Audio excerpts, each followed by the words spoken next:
Why did God split the sea? Then God did the impossible. The shocking message behind the miracle. Long ago, in the land of Egypt, a nation lived under the shadow of oppression. The Israelites, once welcomed guests during the time of Joseph, had grown in number and strengths, so much so that a new Pharaoh, who did not remember Joseph's legacy, saw them as a threat. Out of fear and desire for control, Pharaoh enslaved the Israelites, forcing them into brutal labor. They built cities, hauled heavy stones, and toiled under the scorching sun, day after day, year after year. As the decades passed, their suffering deepened. Mothers wept as their sons were taken, fathers groaned under the weight of endless work, and the people cried out to the heavens. Their prayers rose like incense, desperate, broken, but full of hope that one day they would be free. Far from Egypt, in the quiet wilderness of Midian, an exiled man named Moses tended sheep. He had once lived in Pharaoh's palace, raised as an Egyptian prince, but fled after defending a Hebrew slave and killing an Egyptian guard. For 40 years, Moses lived in obscurity, far removed from the suffering of his people, until one day, everything changed. While leading his flock near Mount Horeb, Moses saw something strange, a bush engulfed in flames, yet not consumed. As he drew closer, a voice called his name, Moses. Moses, it was God. From within the burning bush, the Lord revealed his plan. He had heard the cries of his people and chosen Moses to lead them out of Egypt. Shocked and overwhelmed, Moses hesitated. "Who am I to do this?" he asked. But God reassured him, saying, "I will be with you." After much doubt, questioning, and divine assurance, Moses accepted the call. With his brother Aaron at his side, Moses returned to Egypt not as a fugitive, but as a messenger of God. He stood before Pharaoh, the most powerful man in the world, and delivered a bold command: "Let my people go." But Pharaoh laughed. He scoffed at the idea of surrendering his workforce to a foreign god. Instead of freeing the Israelites, he made their labor even harder. Still, Moses persisted. Again and again, he returned to Pharaoh, and with each refusal came a new sign from God. Water turned to blood, frogs invaded the land, hail fell from the sky, darkness covered the sun. It was a battle not of swords, but of Pharaoh's stubborn pride against the living God's unshakable promise. And in the heart of that struggle, the Israelites began to believe that their deliverance was near. The land of Egypt had become a battlefield of signs and wonders. With every plague that God sent through Moses, the power of Egypt was shaken, but Pharaoh's heart remained hardened. Frogs, lice, boils, and locusts, each plague more devastating than the last, brought the once proud nation to its knees. And still, the Israelites were not free.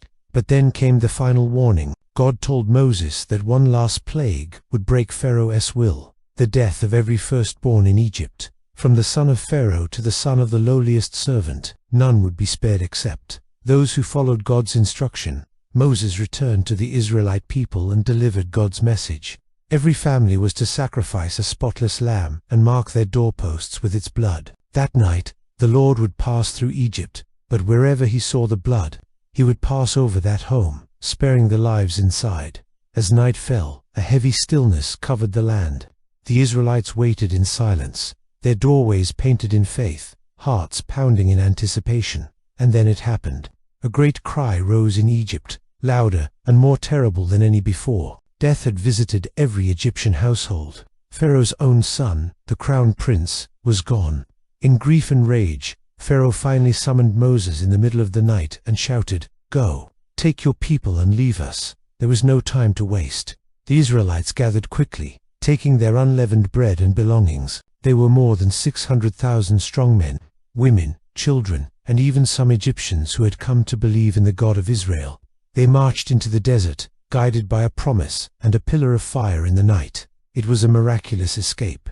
After generations of bondage, the Israelites were finally free. Tears of joy streamed down their faces as they walked out of the land that had enslaved them for over 400 years. But their journey was just beginning. Though Pharaoh had let them go, his heart once again turned cold.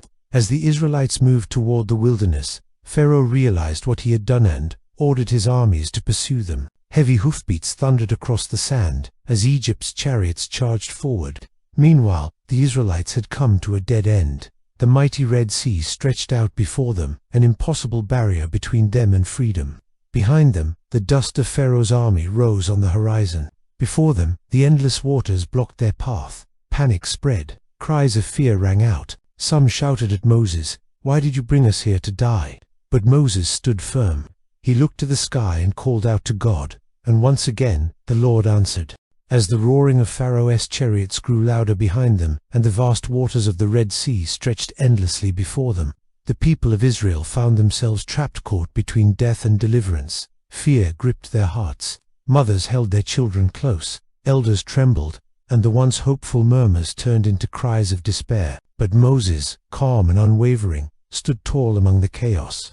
He lifted his staff high into the air and declared to the frightened crowd, "Do not be afraid. Stand firm, and you will see the deliverance the Lord will bring you today. The Egyptians you see today, you will never see again. The Lord will fight for you. You need only to be still." Then, as darkness began to fall, something incredible happened. A strong east wind began to blow, steady and powerful. The cloud of God's presence, which had led the Israelites, moved behind them, forming a barrier of darkness between them and the approaching Egyptian army. All night long, the wind howled, and under its force, the waters of the Red Sea began to part. Walls of water rose up on both sides, creating a dry path straight through the heart of the sea. The ground beneath their feet, once soaked and impassable, became firm. It was a road where there had never been one, a way made only by God. With faith and awe, the Israelites began to move. Men, women, and children stepped into the seabed, flanked by towering walls of water on either side. They carried their belongings, herded their animals, and walked in the miraculous pathway God had carved for them. Behind them, Pharaoh's chariots advanced, determined to recapture the freed slaves. His soldiers, blind with fury and pride, followed the same path into the sea, unaware of the trap that was being set. As the last Israelite stepped onto the far shore, Moses turned and lifted his staff once more. At God's command, the wind ceased and the sea came crashing back with thunderous force. The water swallowed the chariots, the horses, and the entire Egyptian army. The very force that had created a path for Israel became a grave for Egypt's pride. Not a single Egyptian soldier survived. Silence followed, deep, overwhelming silence. Then, from the other side of the sea, a sound began to rise. Voices of awe, joy, and praise. The Israelites had witnessed the impossible. The God who had delivered them from Pharaoh's hand had now crushed their enemies completely. They were no longer slaves. They were a free people, rescued not by their strength, but by the hand of the Almighty. As the last waves of the Red Sea settled, the Israelites stood in stunned silence on the far shore, processing the miracle they had just witnessed. The weight of what had happened began to sink in. Not only had they escaped slavery, but the mightiest army in the world had been defeated without a single weapon raised by their own hands. Then Moses raised his voice, and a song burst forth. He led the people in a triumphant hymn, praising the Lord for his strength, justice, and mercy. The sea had become both their salvation and their shield. They sang, "The Lord is my strength and my defense. He has become my salvation. Pharaoh's chariots and his army he has hurled into the sea." It wasn't just a song, it was a celebration of freedom, a cry of hope, and a declaration of a new identity. The people who once groaned under the whip now lifted their hands in praise. The God of their ancestors had not forgotten them. He had heard their cries, answered their prayers, and rescued them with power and grace. Miriam, the sister of Moses, took up a tambourine, and the women followed her with dancing and singing. The sounds of joy echoed across the desert sands, marking the beginning of a new chapter in the story of a people once bound in chains. But as the celebration faded, a new reality set in. The wilderness lay ahead. The journey through the desert would not be easy. There was no road, no map, only faith and the presence of God to guide them. Yet the same God who parted the sea would be their guide through the barren land. By day, a pillar of cloud led the way, shielding them from the sun's harsh rays. By night, a pillar of fire illuminated the darkness, reminding them that they were not alone. The journey ahead was unknown, but the presence of God was undeniable. Hunger, thirst, fear, and doubt would come. The people would falter. But in that moment, standing on the far shore of the Red Sea, they knew one thing for certain. The God who had delivered them was faithful. And if he could make a path through the sea, he could surely make a way through the wilderness. Their story was no longer one of slavery. It was the story of a people chosen, protected, and led by the hand of God. As the Israelites continued their journey into the wilderness, The memory of the Red Sea crossing remained deeply etched in their hearts. It wasn't just a historical moment. It was the defining miracle that shaped their identity as a nation. They were no longer simply a group of ex-slaves. They were God's chosen people, called out of bondage and into a promise. Each morning, as they walked across dry, dusty land, they remembered the roar of the sea parting. Each night, as they camped under the stars, they recalled the fiery pillar lighting their path. Though the desert brought challenges, scarcity of food, the burning heat, the uncertainty of what lay ahead, they carried with them something far greater than fear, the living memory of God's power and faithfulness. As time passed, the story of the Red Sea became more than a testimony. It became a foundation of faith, passed from parent to child. Around campfires, elders would recount the day the waters stood still. Children would ask in awe, was it really as wide as the stories say? And with a gentle nod, their parents would answer, wider, but God made a way. Moses, once a hesitant man with nothing but a staff and a stammer, had become a leader who walked in the shadow of the Almighty. His obedience had opened the sea. His faith had moved a nation. And though the promised land was still far away, the people had already experienced something few ever would, a personal encounter with the hand of God. And yet, the true message of the Red Sea was not just about escaping Egypt. It was about transformation. It was about learning to trust when everything seems impossible. It was about believing that even when you are hemmed in on all sides by armies behind and oceans ahead, God can still make a way.